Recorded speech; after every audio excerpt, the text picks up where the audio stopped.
Hey everybody, this is my 55-gallon T-bar tank. It's hard to get a proper view of the whole tank, but my waterfall tank is in the way in the middle of the room here, so we kind of have to look at this at a little bit of an angle. But this is going to be a simple before and after video. I stuck my head in here this morning and I had a moment of panic because I could see bubbles and everything going on in the tank. I didn't know what was happening. But as I suspected, if you will notice off to the right, you can actually see a little bit of a gap between the black rim at the top of the tank and the water level. I usually keep the water level well above that black rim. I don't like seeing the water level, for one, and in this particular tank's case, when you get down to that low, if you can see that, you can see how it's starting to suck air down through my surface skimmer. And as it sucks those bubbles in, they work their way through my filter, and they work their way back out.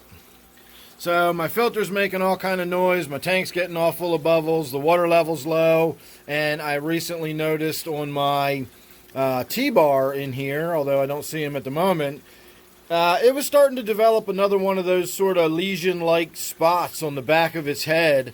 And so I got in, I did a water change, I did a vac. Again, I don't go really crunching down into the gravel too seriously, but I do vac a lot of the surface debris and all that poop from the big pleco in there. I get that out as much as I can. And then, of course, I do a fairly significant water change. So tonight, that's what we're going to do.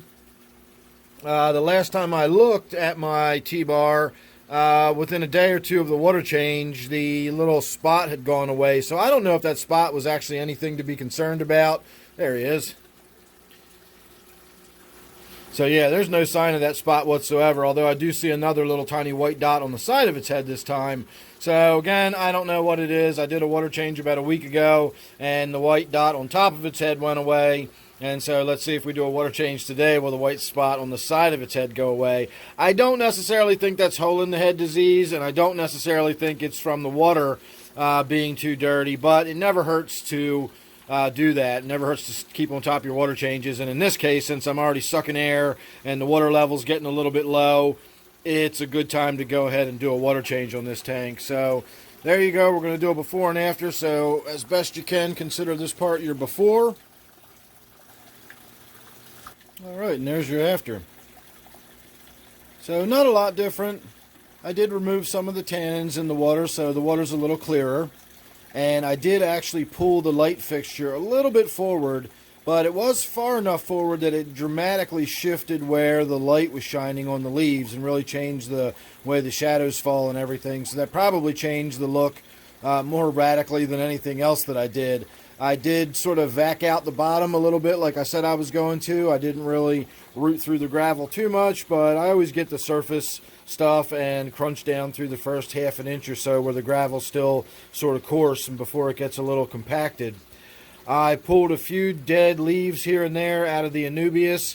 I was actually really down there lower down looking up on it, and I realized how much Anubias I actually have. If you get in there and really start looking at those huge rhizomes with all the roots growing off of them, it's quite a few different legs of rhizome.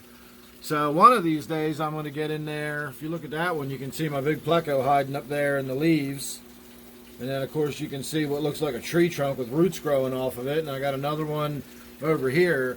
So the main rhizomes that are fueling the growth of all this Anubias are huge. And of course they're 6 years old or something like that. They've been in this tank forever. So that's why they look like that. You can see the water line, you can see the bubble line. That's where I drained the water down to. And just for the heck of it, for anybody that's interested to know, I did do a nitrate test while I was in there. This is the before water, before I did the water change. So I don't know what it is now, but it's obviously lower than this.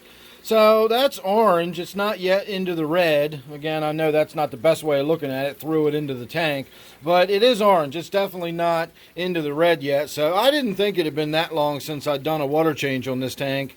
I had actually yanked on one of the hoses trying to get it started again last time. I'd left it running while I did the water change, and of course I sucked air into it and it seized up on me. And then they are kind of fiddly to get restarted sometimes. And this was one of those times, and I sort of yanked on some of the hoses in an attempt to get some of the bubbles to move through. and pulled on the hose just enough that it got to dripping and leaking, and I had to sort of take the filter hoses apart and reconnect them and tighten it all back down to get it all working again. So that whole drama just happened. You know, I know, again, I'm terrible with keeping track of time, but I know it wasn't that long ago. And now that I look at this and see that we're still orange, it hasn't even gotten back up to 40 parts per million, then it's not been long at all, probably within the last week, maybe 10 days on the outsidest. So we're still doing fine. The water is still nice and clean. So I'm not any kind of concerned about that being an issue with my T-bar up there. So whatever those little white spots that keep cropping up are, I don't really know, but as long as I keep on top of doing water changes at a reasonable pace, they seem to stay within control or even simply go away after I do a water change anyway. So there you go. Not a lot else to report on. I'm hoping I'll have some time to get in here this week. I'm really starting to get behind on some maintenance on a few different tanks. And, of course, I need to do an Around the World update. I haven't done one of them in quite a while. So thanks for watching this one. Make sure you're subscribed. You don't want to miss anything I got coming up. Hopefully there'll be some more interesting stuff than just staring at a bunch of plants for a few minutes in the next video. But we'll see how that goes. Oh, one last thing I did want to mention for my regular viewers. I'd started doing an experiment with pH and CO2 and all of that. And in order for that experiment to work, I need the basement to stay closed up, and I need the CO2 levels in the basement to stay fairly constant and stay fairly elevated. And I was in here a little while ago, and it is so hot and muggy and gross down here, and it is so nice and pleasant outside. I realized, like, what am I doing? This is just some stupid experiment. I'm only trying to figure something out. It's not going to change anything. I'm just curious about something. So I can do that on some other time. And I opened the house up and turned the fan on. So I went ahead and evacuated the basement again from high levels of CO2. So any experiment I'm going to do with that is going to have to wait till the weather cools down and the house is really closed up for the winter.